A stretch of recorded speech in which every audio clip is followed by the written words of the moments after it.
اماں جلدی کریں، مجھے دیر ہو رہی ہے کالج کے لیے۔ 16 سالہ زینب نے ایک بار پھر بلند آواز لگائی، جس پر کچن میں کام کرتی رشیدہ بیگم نے گھور کر ڈائننگ ٹیبل پر بیٹھی اپنی بے صبری بیٹی کو دیکھا۔ صبر نام کی کوئی چیز نہیں تم میں۔ ہاتھ میں ٹرے تھامے وہ کچن سے باہر آتے ہوئے بولی، مجھے کالج کے لیے دیر ہو رہی ہے اور مجھے آفس کے لیے۔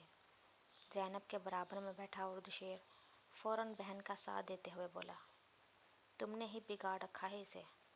رشیدہ بیگم اردشیر کو گھورتے ہوئے بولی، اس میں بگاڑنے والی کیا بات ہے؟ خیر چھوڑیں، سارم کہاں ہے؟ اردشیر نے بات بدلنے کے لیے خود سے چھوٹے بھائی کے متعلق پوچھا۔ وہ اپنے دوستوں کے ساتھ صبح ہی گھر سے نکل گیا۔ جواب زینب کی طرف سے آیا، شرم کرو، تم سے 2 سال بڑا ہے۔ رشیدہ بیگم نے فوراً ٹوکا، بھائی صحیح کہہ رہی ہیں اماں۔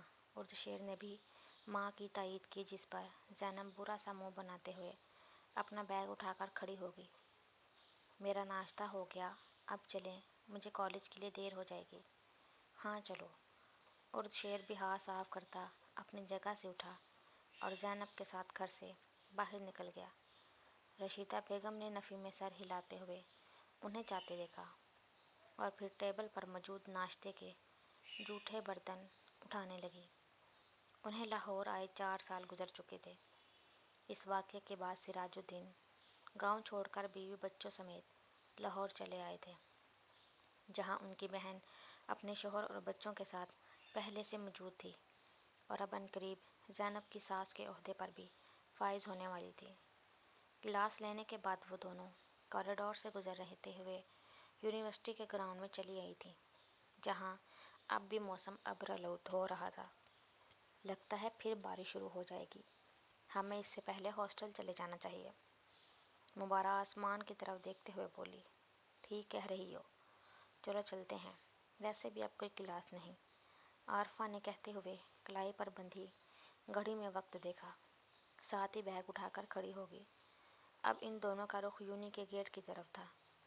جلدی جلدی قدم اٹھاتی یونیورسٹی سے باہر نکل کر ابھی مزید چند قدم ہی آگے چلی تھی کہ تبھی آسمان سے پانی کی بچھاڑ شروع ہو گئی۔ اف، شٹ یار! تیزی سے آگے بڑھتی وہ سڑک کنارے درخت کے نیچے جا کھڑی ہوئی تھی۔ اللہ جی، جلدی کوئی سواری مل جائے۔ سر پر بیگ کیے مبارہ پریشانی سے بولی، رات بھر کیا کم بارش ہوئی تھی جو ابھی بھی شروع ہو گئی؟ ہمیشہ سے بارش کو ناپسند کرنے والی عارفہ اس وقت سخت جھنجھلائی ہوئی تھی۔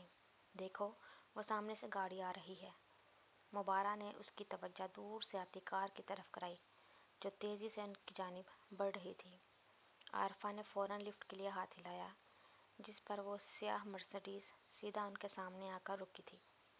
کالج سے باہر نکلتے ہی اس کی نظر سیدھا اس سیاہ مرسڈیز پر پڑی تھی، جس کے ساتھ ٹیک لگائے کھڑا اردشیر کب سے اس کے باہر نکلنے کا انتظار کر رہا تھا۔ وہ مسکراتی ہوئی تیزی سے اس کی جانب بڑھی، آج کیسے آ گئے آپ؟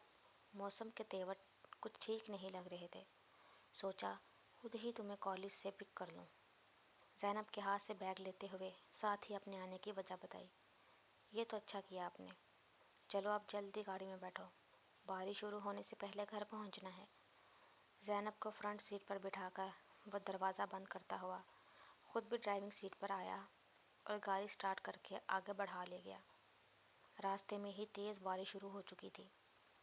اردشیر ڈرائیونگ کے ساتھ ساتھ زینب کی باتوں کے جواب دینے میں بھی مصروف تھا، جب سنسان سڑک پر تیز بارش میں بھیگتی ہوئی انہیں 2 لڑکیاں دکھائی دیں۔ بھائی، شاید انہیں ہماری مدد کی ضرورت ہے، ان میں سے ایک کو ہاتھ ہلاتے دیکھ کر زینب نے کہا۔ یہاں سب کو مدد کی ضرورت ہے زینب، ہم ہر کسی کے لیے نہیں رک سکتے۔ اردشیر سنجیدگی سے بولا، وہ شاید رکنے کا ارادہ نہیں رکھتا تھا، پر بھائی کتنی تیز بارش ہو رہی ہے، ہمیں ان کی مدد کرنی چاہیے۔ اس کے بازو پر ہاتھ رکھتے ہوئے زینب نے اسے سمجھانا چاہا، ساتھ ہی ایک نظر سامنے کی طرف ڈالی جہاں وہ دونوں کھڑی تھیں۔ زینب کے اصرار پر اردشیر نے مزید کچھ بھی کہے بغیر گاڑی سیدھا ان دونوں کے سامنے لے جا کر روک دی۔